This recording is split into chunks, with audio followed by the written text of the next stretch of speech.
Buenos días. Nos encontramos en el segundo seminario del ciclo del programa de seminarios y talleres de biología integrativa. Hoy va a estar a cargo del doctor Juan Minetti. La charla se llama La niña o cambios de mayor escala.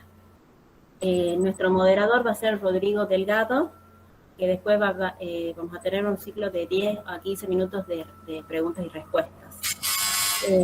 Bueno, el doctor Juan Minetti, quien es doctor en Ciencias Meteorológicas, egresó de la Universidad de Buenos Aires, director del Laboratorio Climatológico Sudamericano, ha sido asesor del gobierno de la provincia de Tucumán en las líneas hidrometeorológicas, climatológicas y de pronóstico del tiempo a largo plazo. Ex investigador de la Estación Experimental Agroindustrial Obispo Colombres de Tucumán, donde fue creador y jefe de la Central Agrometeorológica y director del programa de agrometeorología. Fue investigador independiente del CONICET, profesor titular de la Cátedra de Meteorología y Climatología del Departamento de Geografía y Posgrado de la Universidad Nacional de Tucumán. Ha dirigido diversos proyectos de investigación financiados por organismos nacionales e internacionales. Ha publicado más de 60 artículos y capítulos de libros de revistas nacionales y del exterior. Dirigió tesis de doctorado, máster y de licenciaturas de la UNT de becarios y técnicos. Muchísimas gracias, doctor, por acompañarnos este día acá. Los dejo, los paso ahora con usted, doctor. Hola. Bien, muchas gracias por la invitación, gracias a las instituciones que están soportando esta reunión. Y bueno, yo he tratado con las inquietudes de algunas de las personas, algunos de sus compañeros, sobre el tema de la niña y la importancia que tenía frente a los problemas de incendios forestales y estas cuestiones. Y también en vista de los procesos de largo plazo de la sequía que están presentándose, he tratado de formular, digamos, un título para esta charla como La niña o cambios de mayor escala, o ambos, debería haber dicho, pero bueno, esto surge con la inmediatez de poner un nombre en una reunión. Bueno, lo que sí es cierto es que vamos a tratar algunas cuestiones inherentes a la niña y a los cambios climáticos de largo plazo que son de público interés.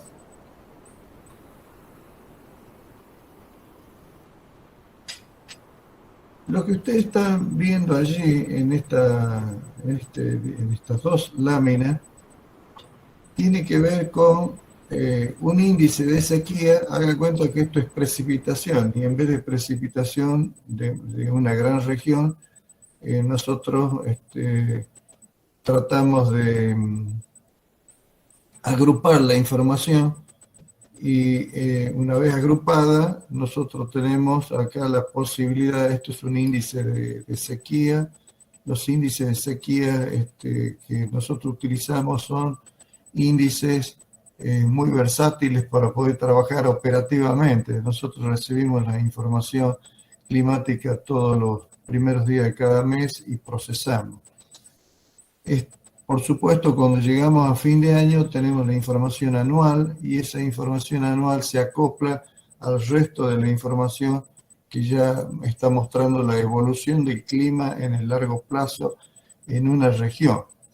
Acá las regiones que nosotros vamos a tratar tienen que ver con la región norte, que va desde el límite de Argentina hacia el norte de Córdoba, la zona centro, entre el norte de Córdoba y el sur de Córdoba, y la zona sur, que sería al sur de el norte de Buenos Aires.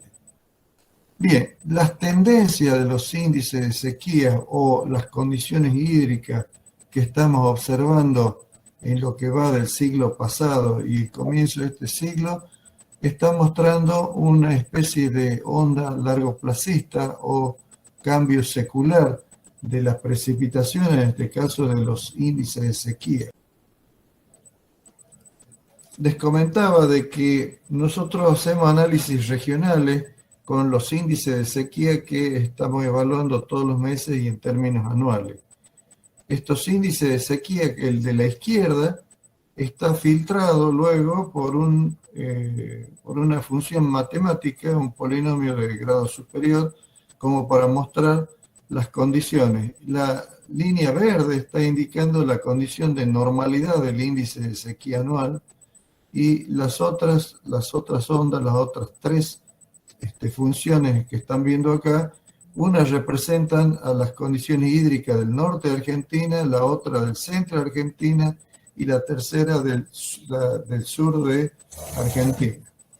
Bien, lo que nos está diciendo esta larga onda o este cambio secular de las precipitaciones, sea este cambio climático natural o antrópico, no vamos a entrar en esta discusión que escapa de la charla, pero sí lo que nosotros hemos podido observar es que desde 1870, es decir, desde finales del siglo XIX al siglo XIX, a la segunda mitad del siglo pasado, hemos tenido una condición más seca que ha sido seguida posteriormente por una condición más lluviosa.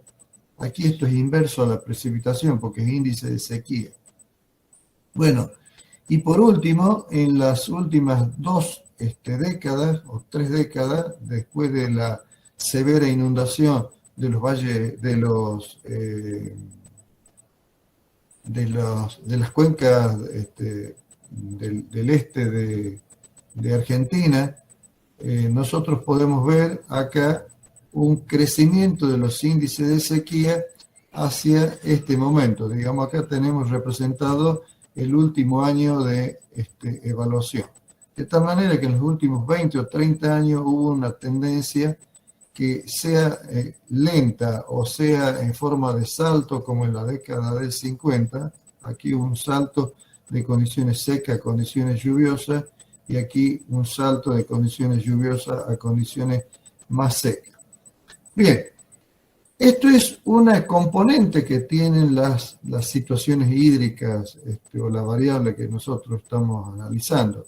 Después, por supuesto, nosotros si tenemos los índices de sequía anuales, nosotros podemos analizar lo que ocurre en el más corto plazo. Por ejemplo, los eventos ENSO o el Niño o el Solar Oscillation son eventos que van entre 3 y 7 años. Nosotros acá, si utilizamos un filtro de 5 años, nosotros podemos ver bien las oscilaciones que tienen que ver con el ENSO, de las cuales acá en los últimos años se ha mostrado en ascenso, que aunque esto no ha dado lugar a la generación de un verdadero evento La Niña, sino que es una especie de enfriamiento marginal del Océano Pacífico pegado a Sudamérica. Entonces tenemos dos problemas acá. Uno es que en el largo plazo las condiciones de sequía están creciendo, que es esto que estoy mostrando yo acá. Y la otra es que después del 2000, que es esta fue la situación de la inundación de los bajos submeridionales y de la inundación de la ciudad de Santa Fe, hemos tenido una condición de sequía importante desde el 2008 hasta el 2011. En la sequía del 2008-2011, Argentina perdió un tercio de su producción de grano total cuando la soja valía $600 la tonelada o $500 la tonelada. Después vino una condición lluviosa. En esta condición lluviosa rápida del sistema climático, con el evento El Niño, acá nosotros hemos tenido una situación de inundaciones severas en la provincia de Tucumán, con la pérdida de 14 puentes y rotura de las vías de comunicaciones importantes. Posterior a eso, acá en los últimos años nosotros hemos tenido una condición de sequía creciente, de tal manera que si uno piensa en la suma de los dos efectos, del de largo plazo y el de corto plazo, nosotros estamos frente a un evento de sequía muy importante de alta intensidad en el norte de Argentina. Bien, vamos a ver ahora el tema de La Niña. Acá este informe preparado por el Servicio Meteorológico Nacional con información internacional, está diciendo que la temperatura superficial del mar en el Pacífico ecuatorial, que es donde se definen los eventos ENSO o El Niño Solar Oscillation, se encuentran con valores cercanos a los normales en la mayor parte de la región. Entonces, en nuestro servicio meteorológico, los colegas que están allí no están definiendo a esto como un evento de la Niña. Posteriormente dice que el índice de oscilación del sur, que es la variable atmosférica del ENSO, están alrededor de valores neutrales. Volvemos de vuelta con lo mismo. Por lo tanto, nosotros a posterior, acá al final dice que tenemos un 62% de probabilidad de condiciones que sean frías, la niña. Dichas posibilidades se mantienen altas durante la época del año. Esto es contradictorio respecto a las dos informaciones que están presentando en la parte superior de este gráfico.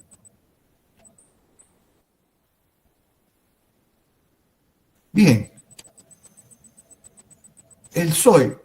Este es el diagrama del SOI mensual desde 1870 hasta el presente. Este análisis del SOI fue elaborado por el director del Servicio Meteorológico de la India, que era Sir Walker, que fue el que evaluó y generó este índice importante para la evaluación intraestacional del clima. Sir Walker lo que hizo es restó las diferencias de presiones entre Tahiti en el Pacífico Central menos Puerto Darwin en el noreste de Australia.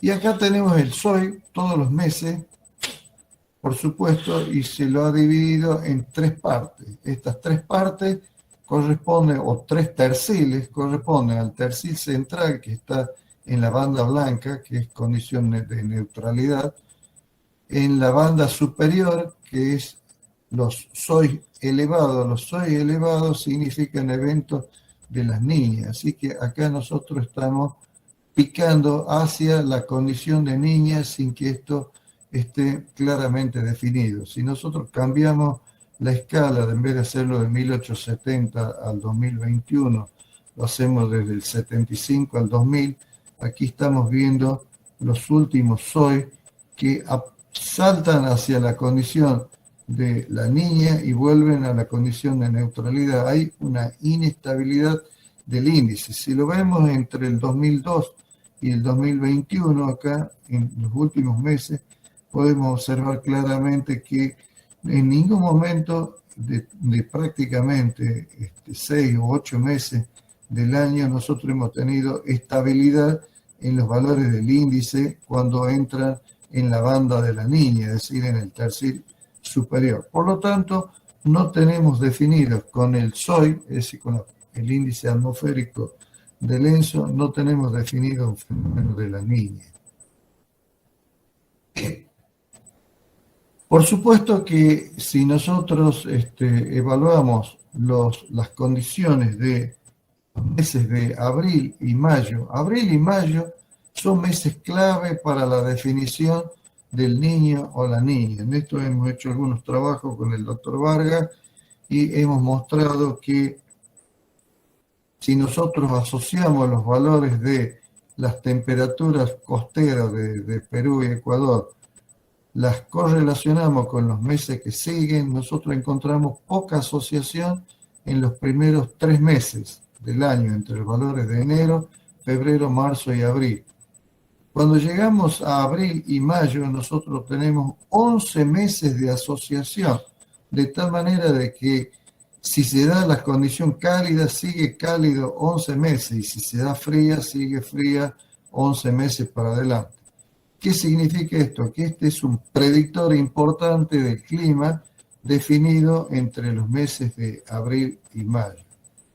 Por supuesto, acá en los 11 meses, desde el mes de abril y mayo, va a parar de vuelta a los meses de abril y mayo del año subsiguiente, con lo cual quiere decir que las condiciones de temperatura del mar costero a Sudamérica están proyectadas a 11 meses o condición persistente con 11 meses subsiguientes. Bien, si nosotros no consideramos los meses en términos estacionales y lo hacemos a los índices de sequía, los índices de los meses de abril y mayo, lo hacemos,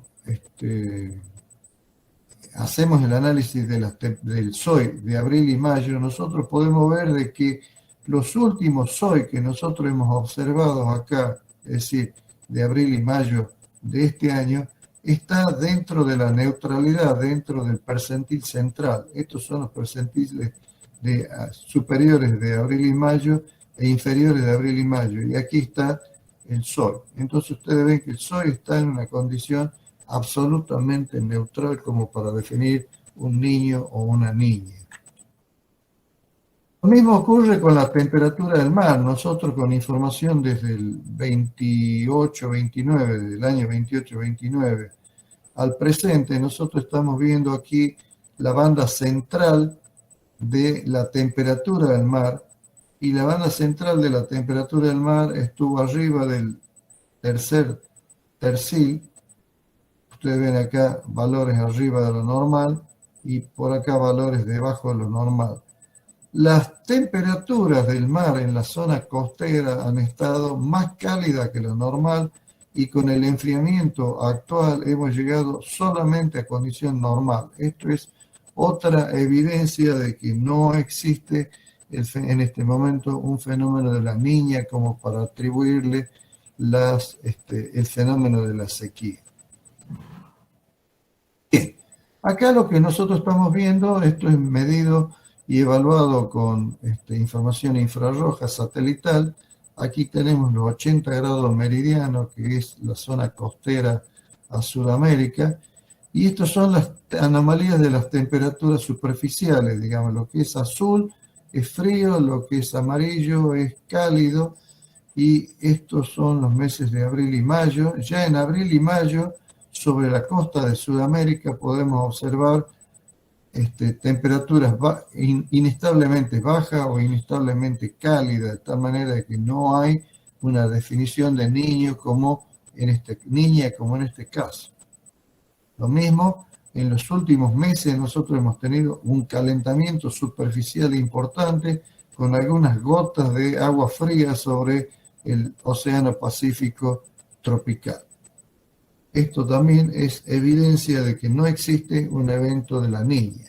Acá sobre la zona costera tenemos analizada por la NOAA de Estados Unidos situaciones de temperatura más cálida que lo normal, mientras que cuando nos vamos al océano adentro, hacia los 180 grados meridianos, tenemos condiciones más frías. Entonces las aguas frías estarían observándose acá en esta región, digamos sobre la mitad del Océano Pacífico. Aquí tenemos agua fría, mientras que sobre la costa tenemos condiciones de inestabilidad oceanográfica.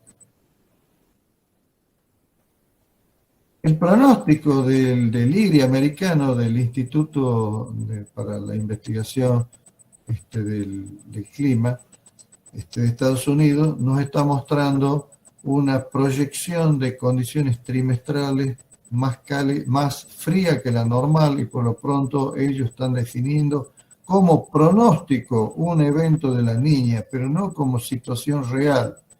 Y por supuesto, en los próximos 6 meses que nosotros tenemos hacia el comienzo del año que viene, entonces empiezan a crecer las condiciones de neutralidad sobre la niña, que sería la fría. Entonces no tenemos un evento de la niña, sino que tenemos un evento de la niña pronosticado, que es una cuestión diferente, de la cual nuestros indicadores no confirman. Ahora bien, hemos visto de que estamos frente a una posibilidad de una niña que es posible, que no es posible, y tenemos este vaivén de situación. Acá tenemos el índice verde a nivel en escala hemisférica para el 29 de septiembre del año pasado. Fíjense ustedes que en Sudamérica y tanto en parte de la pampa húmeda, Paraguay este de Bolivia y centro de Brasil, nosotros tenemos una condición de estrés por falta de precipitación. Estamos hablando de una sequía de escala sudamericana de gran orden de importancia.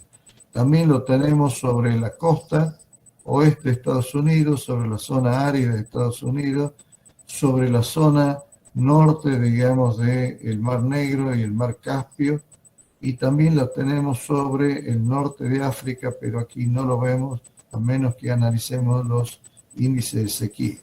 Aquí también tenemos algo de sequía sobre la banda subtropical, pero las tres áreas más importantes son estas tres que estoy remarcando.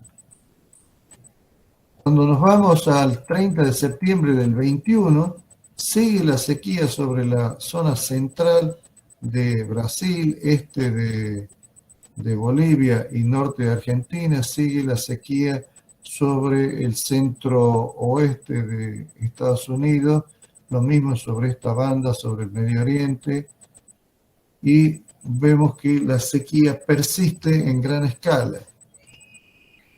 Si analizamos solamente el índice de sequía mensual de Brasil, desde los últimos 10 años, nosotros vamos a ver que el índice de sequía del 50% de localidades secas.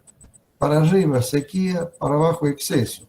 En los últimos 10 años, lamentablemente, los índices de sequía del centro de Brasil ha estado creciendo sistemáticamente y ha tocado el 100% de localidades secas en repetidas oportunidades. Esto sería el este de Bolivia, que en los últimos 6 años está creciendo el mismo índice de sequía, en este caso mensual. Este es el índice de sequía de Bolivia, creciendo hacia los últimos años, el índice de sequía de Paraguay, el índice de sequía del noreste argentino, y acá en el noroeste argentino, que es de interés de todos ustedes seguramente, ha estado creciendo el índice de sequía y con un pico de exceso de agua ha torcido la tendencia a condiciones normales. Lo mismo ha ocurrido sobre el centro oeste de Argentina. Entonces, para el norte de Argentina, Bolivia, Paraguay y noreste de Argentina tenemos índice de sequía intensamente creciente, mientras que más o menos el noroeste ha estado parcialmente secando y luego una condición de retorno a la normalidad. Pero el dominio más importante es el de sequía. Bien, si nosotros hacemos el análisis de la zona seca, la zona central de Brasil, la zona de Bolivia y Chile central, que está bajo una sequía importante en 5 décadas ya, y hacemos el análisis en esta escuadra, y vemos acá el índice de sequía anual o interanual, digamos, con más propiedad, su tendencia y las envolventes de las condiciones secas. Aquí tenemos 6, es condición normal anual. Aquí tenemos la envolvente superior. Esto que está acá es condición de sequía arriba del 6. Por debajo de 6 es condiciones de exceso de agua. Bueno, fíjense en lo que dan las tendencias y las envolventes. Las tendencias dice que sobre final del siglo XIX, nosotros hemos observado una condición de alta lluvia o alta humedad, que es esta onda que está acá, seguida por una condición de sequía importante sobre 1920, 1930. Aquí viene una condición de alta humedad y lluvia en las décadas, de la década del 50 hasta el comienzo del siglo pasado. Y acá tenemos las condiciones de mejores precipitaciones, y acá el índice de sequía anual está creciendo de tal manera que ese crecimiento está generado por los últimos eventos de sequía Y el último evento de sequía anual está superando a los valores de 1920 que está acá y está superando a todos los valores históricos medidos. Y esta es su tendencia en 1, 2, 3, en 3 décadas, esta es la tendencia de sequía, de tal manera de que también no se observan valores semejantes a esto en el pasado respectivo. Entonces, entre 1870 y el 2020 estamos en presencia de un crecimiento de las condiciones de sequía que nada tienen que ver aparentemente con el ENSO, que es una oscilación entre 3 y 7 años. Nosotros estamos viendo cambios de muy largo plazo que está penetrando a la condición de sequía en forma grave, yo diría, para el norte argentino, Bolivia, centro de Paraguay y Chile, en una escuadra como la que estoy señalando. Bien, conclusiones. Yo creo que ya me pasé de la hora, pero veamos las conclusiones. No están dadas las condiciones climáticas para el pronóstico de un evento La Niña del ciclo ENSO. De todo modo, son más bajas las probabilidades del impacto de un evento de La Niña en estas circunstancias, que es más importante las condiciones de largo plazo. Desde el año 2004 al presente existen condiciones que parecen definir un evento de largo plazo de tipo salto o escalón hacia la sequía, ¿no? Semejante a lo observado en la década del 50, pero en sentido inverso. La otra era con lluvia creciente, este es con lluvia decreciente. Y la tercera conclusión es que existen evidencias de que la suma de los dos factores de medio y largo plazo en la generación de la presente sequía son importantes. Entonces aquí hay que, en el análisis, considerar los dos factores, el de largo plazo y el de más corto plazo, que en algunos casos tiene que ver con el ENSO, es decir, la fase seca del ENSO. Bien, bueno, muchas gracias por tenerme paciencia. Todo esto son resultados de investigaciones recientes, por lo tanto, algunas de las cuestiones las conocemos, algunas no las conocemos. Bien, espero las preguntas, por favor. Bueno, muchas gracias, doctor.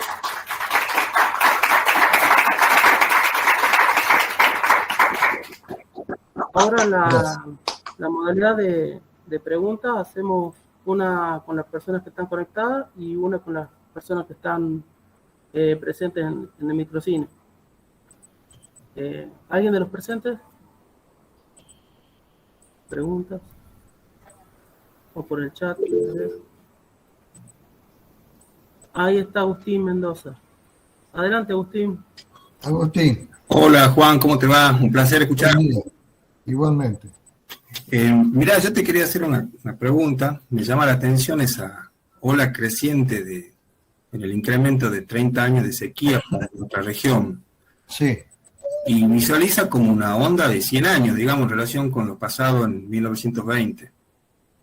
Sí, no le llamamos onda porque cuando nosotros teníamos el análisis hecho desde 1900 para allá, y esto es digamos, alrededor del comienzo de este siglo, nosotros veíamos esto como una onda de 100 años. Evidentemente, en la medida que se agregan datos para adelante y para atrás, se ve claramente que esto no es una onda de 100 años. Puede tener cualquier valor, es una onda larga, digamos, por eso es que nosotros insistimos con llamar a esto un cambio secular del clima y no el cambio climático, porque en realidad muchos asocian lo que pasa entre las décadas de 40 o 50 hasta el presente, y entonces dicen esto es un calentamiento de efecto antrópico. En realidad nosotros hemos visto en el pasado condiciones de sequía que se acercan a estas serían las más violentas que estamos observando, las más intensas. Bien, y esa, digamos, intensidad que tiene, y escuché un poco la escala espacial que hablabas del norte argentino, Paraguay, algo de Bolivia, influencia mucho en la parte productiva, que es fuertemente, en el caso nuestro, agronómica, la parte de Norte Argentina. Sí, seguro, esto tiene que ver con los impactos, digamos. Nosotros salimos a dar charlas para mostrar cómo impactaría, digamos, estos procesos de sequía de largo plazo en la agricultura. Sin duda que toda la zona semiárida norte de Argentina va a tener que retornar, digamos, a su tipo de actividad ganadera o forestal, digamos, y dejar la agricultura en estas décadas de sequía. Ya hemos tenido impacto importante con pérdida importante de los rindes de soja, que en los últimos años no ha pasado en la zona de Santiago del Estero y de Salta y de Tucumán, no han pasado de los 1.500, 2.000 kilos por hectárea, a diferencia de otros años que uno puede observar 3.000 y 3.500 kilos por hectárea. Y esto después, en la ecuación de cierre, si nosotros tenemos problemas de sequía severa en la zona semiárida y tenemos problemas de transporte de los granos a la zona de Rosario o los puertos de Bahía Blanca, tenemos problemas de altos o elevados costos de transporte, digamos, y por lo tanto se suma, digamos, a las pérdidas, digamos, pérdida por sequía más pérdida por costo de transporte, por la no existencia de ferrocarril o la existencia de ferrocarril deficiente. Digamos que ustedes saben de que nosotros hemos cerrado, digamos, las líneas férreas porque dijimos que era un ferrocarril ineficiente en términos económicos. Y después ahora en los últimos años vino el Plan Belgrano para montar de vuelta toda una red férrea. Esto es para bajar los costos, digamos. No es lo mismo hacer soja en la pampa húmeda que hacer soja en la zona semiárida norte de Argentina. Otro tanto está ocurriendo en el este de Bolivia, que todo el este de Bolivia ha sido sometido a una presión antrópica fuerte para hacer agricultura, básicamente soja. En los últimos años secos esto está retrocediendo y las pérdidas son cuantiosas, por no decir totales en términos de sequía. No sé si ustedes pueden ver a Bolivia acá. Fíjense ustedes la tendencia en los últimos 10, 20, 30, 40, casi en los últimos 40, 50 años hay una tendencia sostenida hacia la sequía y ya tenemos el valor de la tendencia, está posicionándolo al 75% de localidades de Bolivia bajo déficit hídrico, es decir, bajo sequía. Entonces, el tema de impactos es otra temática con este importante. También hay, y he recorrido toda esta región con respecto al tema de los incendios forestales, que era preocupación tuya, Eduardo. Sí. Yo he visitado esta zona y he visto los efectos antrópicos, pero los efectos antrópicos, digamos, tienen que ver con la quema del resto de los tocones que sacan los deforestadores, digamos, por hacer soja, después lo alinean a todos esos restos de madera, le prenden fuego y después el fuego se expande. Digamos, pero hay un problema antrópico y un problema de la sequía, digamos, la sequía favorece, digamos, las condiciones secas para los incendios, sean estos naturales o antrópicos. Así que es una situación harto complicada, digamos. Esto, digamos, es una sequía nunca vista hasta ahora y podemos esperar problemas en los embalses, problemas del manejo de agua en canales de riego.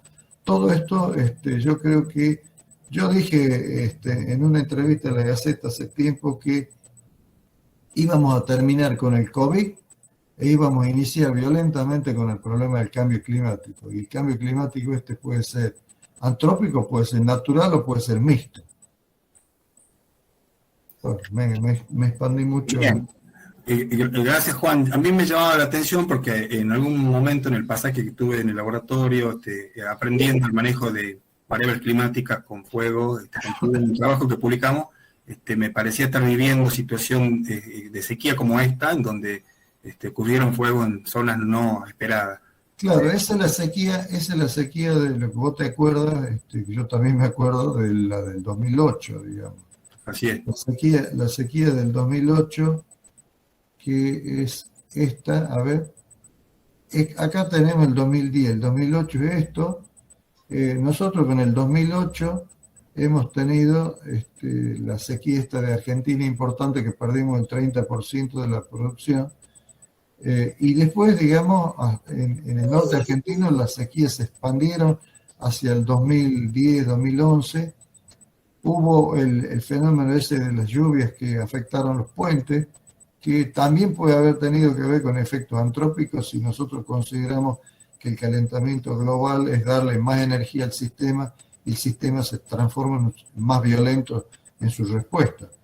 Y después, por supuesto, la sequía esta que no tiene parangón, digamos, histórico frente al pasado. Así es. Muchas gracias por compartir tu investigación, Juan. Te dejo un abrazo grande. No, por favor, igualmente. Gracias, Eduardo. Ahora vamos con la pregunta de Mariano Ordano. Bien, Mariano. Mucho gusto, doctor Minetti, y muchas gracias. En parte ya contestó a lo que, bueno, es una inquietud generalizada y pensaba preguntarle justamente cuál es viendo esta perspectiva de sequía, cuál sería el riesgo potencial, digamos, de incendios relativo a esta situación y también el riesgo sobre la disponibilidad de agua. Bueno, los riesgos, por supuesto, han aumentado. A ver, muchos de los estudios de impactos parten de la década del 50 al presente, porque la mayor parte de los análisis y de los modelos para dirimir cómo puede ser el clima del futuro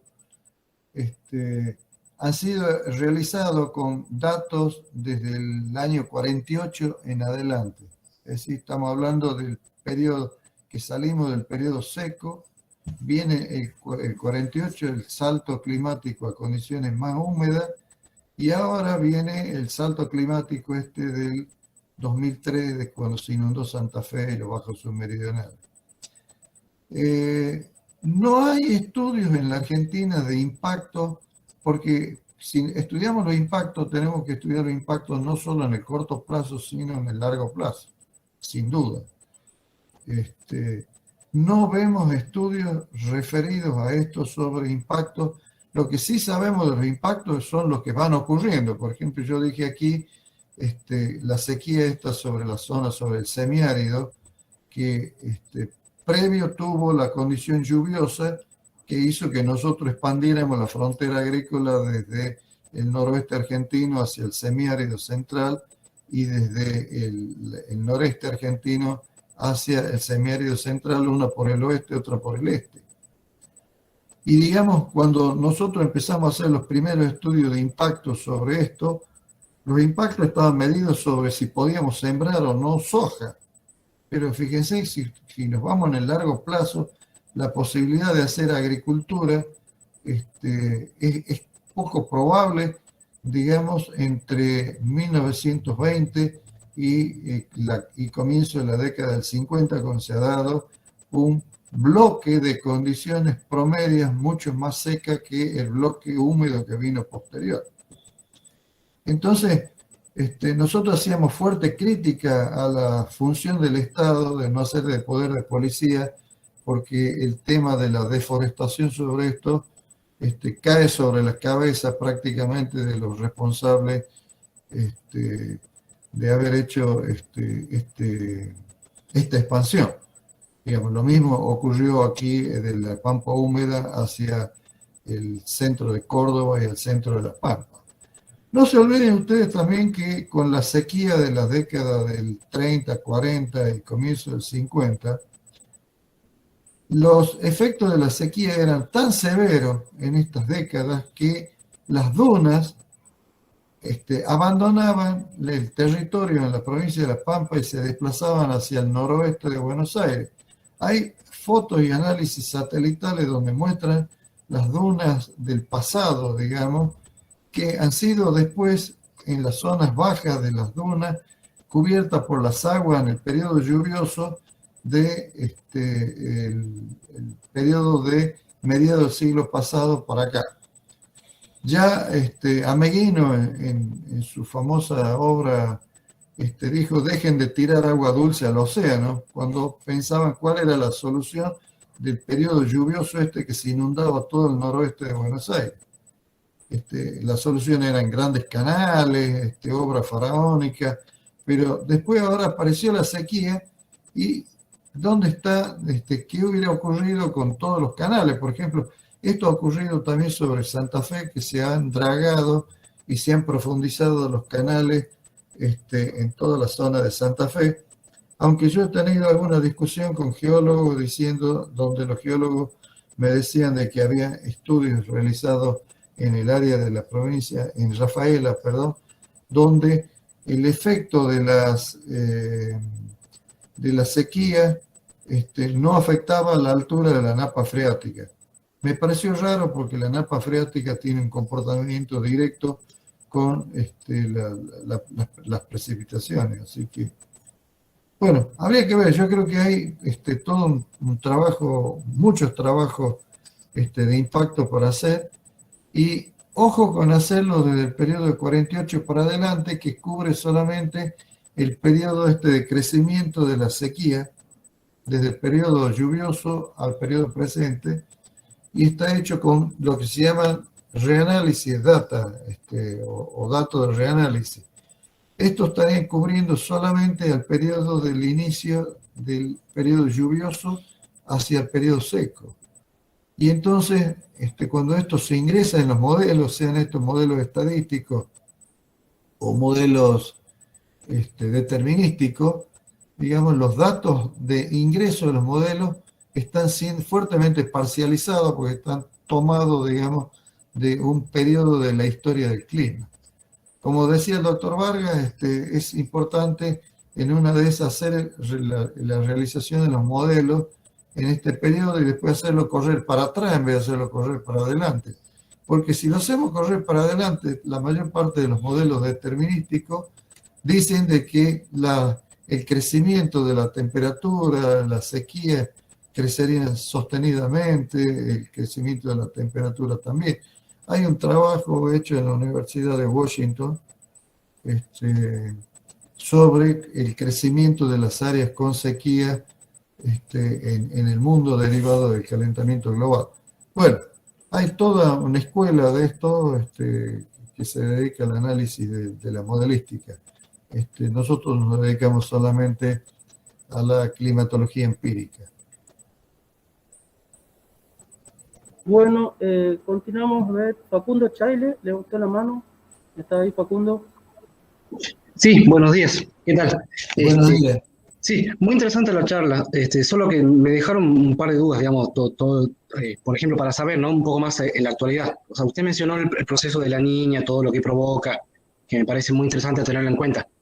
Sin embargo, hoy me parece, digamos, que, no sé, hay algo que me intriga mucho. Por ejemplo, el tema que usted mencionaba sobre el cultivo de soja, todo. Yo quisiera saber, digamos, hasta qué punto las actividades extractivas de la agroganadería actual en los territorios, cuál es la responsabilidad que tiene en esto que está sucediendo con el tema del clima. Eso por un lado, y por otro, hasta qué punto el gobierno nacional y provincial hacen algo para afrontar esta crisis climática. Es lo que me gustaría saber. Bien. Bueno, la primera respuesta es que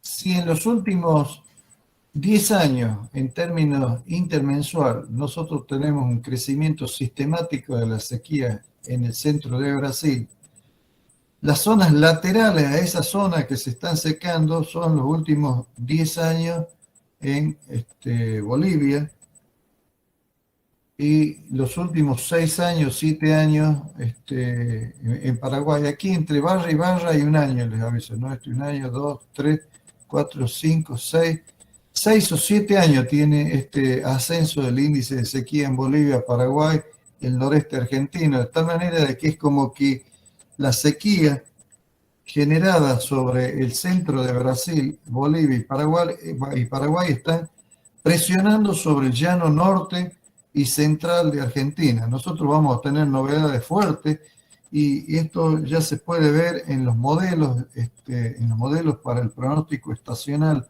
del IRI de Estados Unidos. Está mostrando en esta región, ahora en la primavera, una sequía severa como pocas vistas. Así, esto es pronóstico, ¿no?, del IRI americano. Lo que nosotros sabemos es de que hay una presión de la sequía desde toda la región central de Brasil y Bolivia y Paraguay hacia el norte argentino, y las consecuencias las vamos a ver porque nuestros modelos estadísticos también la están mostrando. Lo que pasa es que no es esto una charla sobre pronóstico climático, pero básicamente el pronóstico está anunciando condiciones de sequía severa sobre lo que queda, lo que quedaría de la primavera y comienzo del verano. Eso sería a Mato Grosso, digamos, el pronóstico estacional. Respecto a la segunda pregunta, yo le diría de que las instituciones de Argentina, que tiene muchas, digamos, no han advertido, si no han advertido, no han hecho de poder de policía por el problema de la deforestación sobre la zona central, y eso va a continuar el proceso, en el proceso de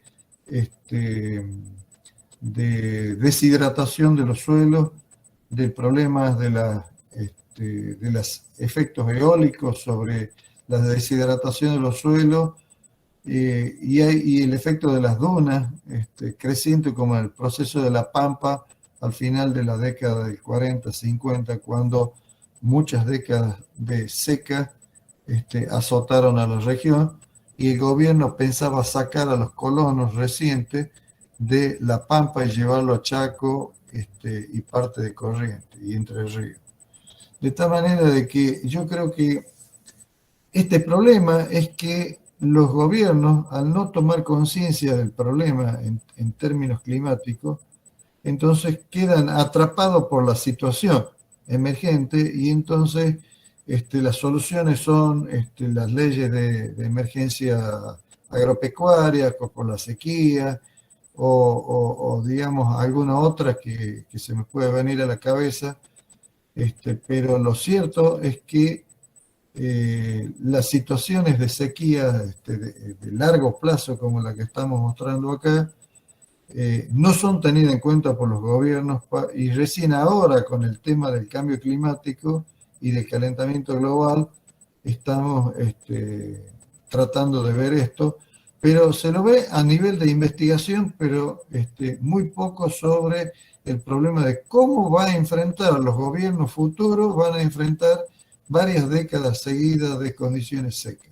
No existen esos trabajos, no sé, ahí está Juan González, bueno, él también trabajó como asesor del gobierno provincial. No sé si hay trabajos de impacto probables, digamos, como y cuáles serían las acciones. Hubo una reunión sobre sequía patrocinado por Recursos Hídricos de la provincia, pero no me acuerdo en qué terminó, digamos, la acción gubernamental en esa área. No sé si Juan González sabe algo, se acuerda de eso.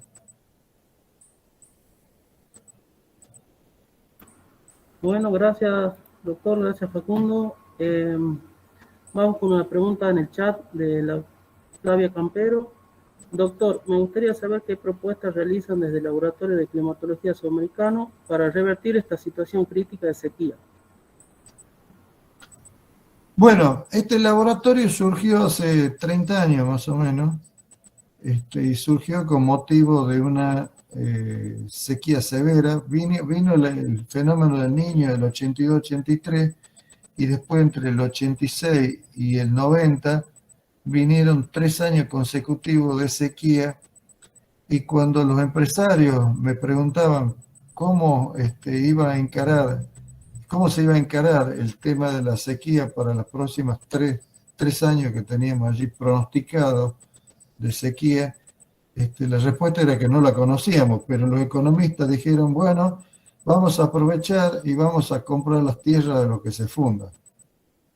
Ese era un economista y esa era la visión sesgada de uno de ellos.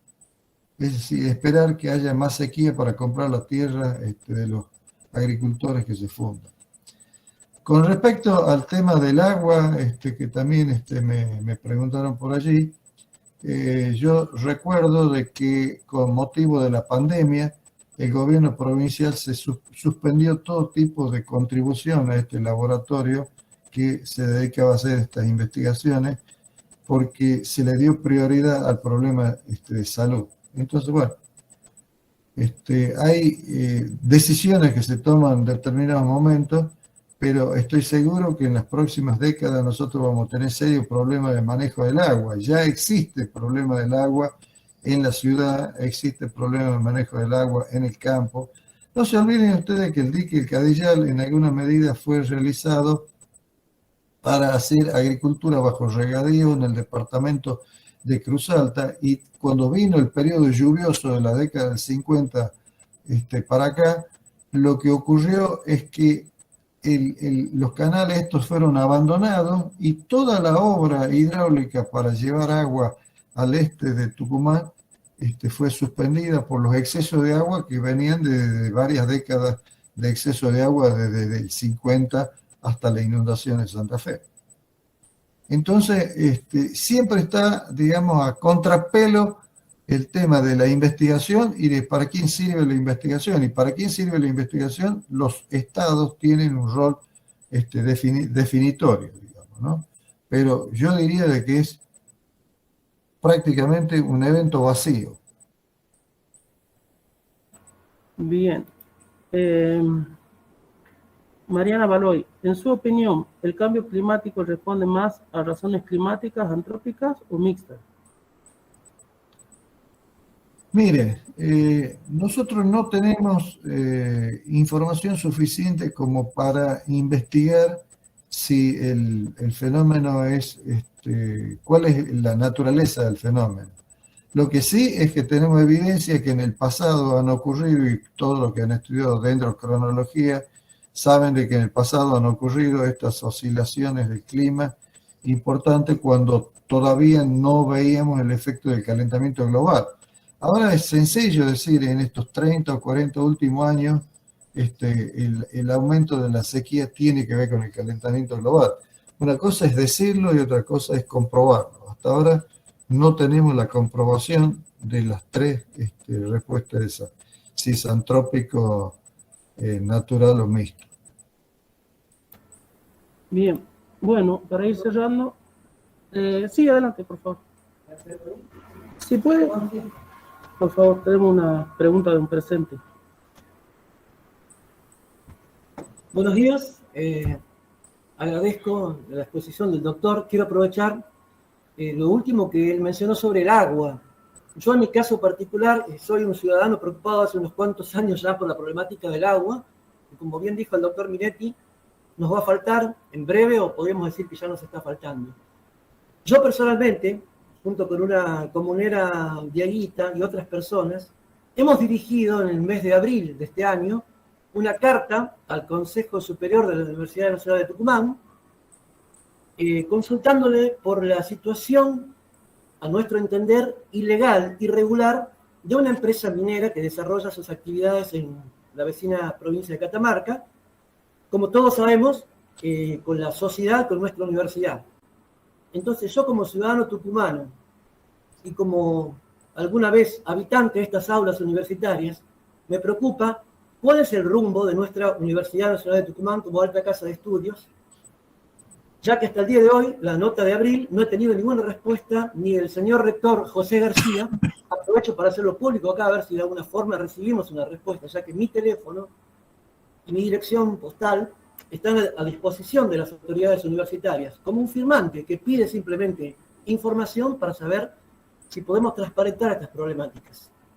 Entonces, si nos falta el agua, no solo es cuestión de estos análisis que muy bien nos aportan los científicos como el doctor Minetti, que tanto agradecemos, sino de decisiones políticas. Yo me pregunto ahora, ¿qué opina el doctor? O le pregunto mejor al doctor y nos pregunto a nosotros, ¿qué haremos ante una casa de estudios que está asociada con el problema?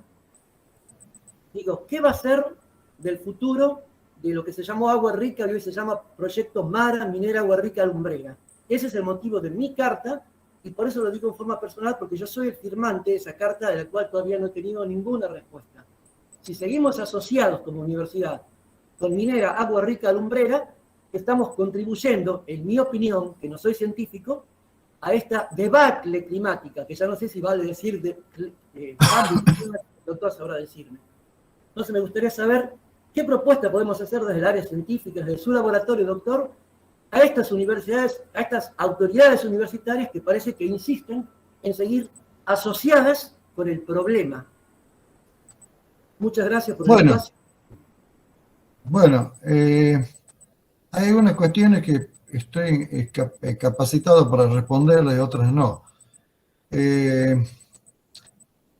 Veamos, durante el periodo seco del pasado, de la primera mitad del siglo pasado, el promedio del agua escurrida hacia el río Salí, hacia el dique, el dique que tenemos acá en el norte, perdóname, pero por ahí se me hace un blanco. El agua escurrida es del orden de los 11 metros cúbicos por segundo, escurrida hacia el dique Cadillal. Cuando se hizo la obra, el dique ya, yo tenía 16 años cuando se hizo el dique Cadillal, y el dique Cadillal ya soportaba los embates del agua del periodo lluvioso que apareció entre la década del 50 y el 2003. Por supuesto que este cambio ha implicado la preocupación de los gobiernos de hacer el dique Cadillal. ¿Qué hubiera sido de nosotros si no hubiéramos hecho el dique Cadillal? Estoy tratando de hacer una analogía. ¿Qué sería de nosotros ahora si ya en este momento, con los aportes del dique Cadillal y las otras fuentes de agua, estamos teniendo problemas frente a la sequía? ¿Qué va a ocurrir en los periodos donde la sequía se agudice y persista con el tiempo? En realidad lo que nosotros tenemos a mano son una serie de cursos que van hacia el sur, hacia Concepción y hacia Aguilares y todo esto, que siempre hemos discutido sobre la importancia de embalsar. La solución es embalsar toda el agua que se pueda, porque las situaciones hídricas son harto complejas. Hemos pasado del periodo de grandes inundaciones y estamos frente a procesos de grandes sequías. Y la única forma que yo conozco de paliar eso es haciendo obras hídricas para retener el agua y no dejarla pasar alegremente hacia Mar Chiquita. Evidentemente,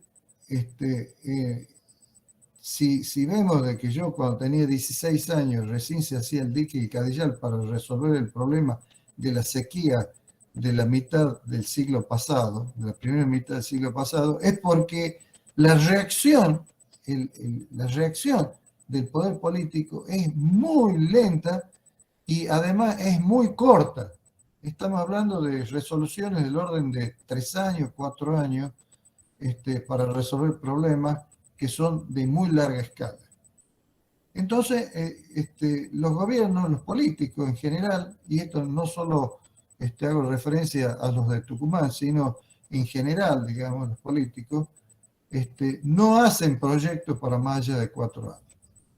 Entonces, yo creo que Tucumán debería generarse una motivación popular, deberían armar instituciones que se dediquen, de tipo fundación o cosas por el estilo, que se dediquen fuertemente a hacer proyectos hacia el futuro. Estamos hablando de los aspectos prospectivos. Nosotros, si no tenemos una motorización prospectiva para qué hacemos con el agua que tenemos, todos lo que tenemos nosotros como aguas pegados a Salta, Jujuy, Tucumán, no son otra cosa que islas, primero de vapor de agua y después de agua líquida, en medio de una zona desértica hacia el oeste y semidesértica hacia el este.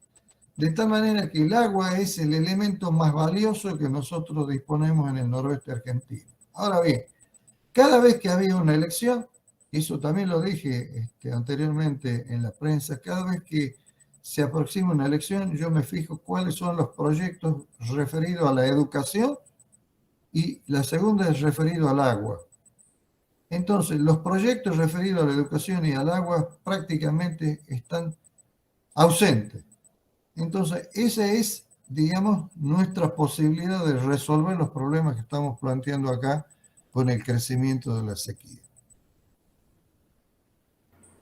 Bueno, ya estamos un poco pasaditos con el horario. Agradecemos al doctor Minetti de la comisión organizadora, del área de biología integrativa, a todos los presentes acá que se hicieron el tiempo para venir y a todos los presentes de forma virtual. Muchas gracias a todos y los esperamos en las próximas charlas.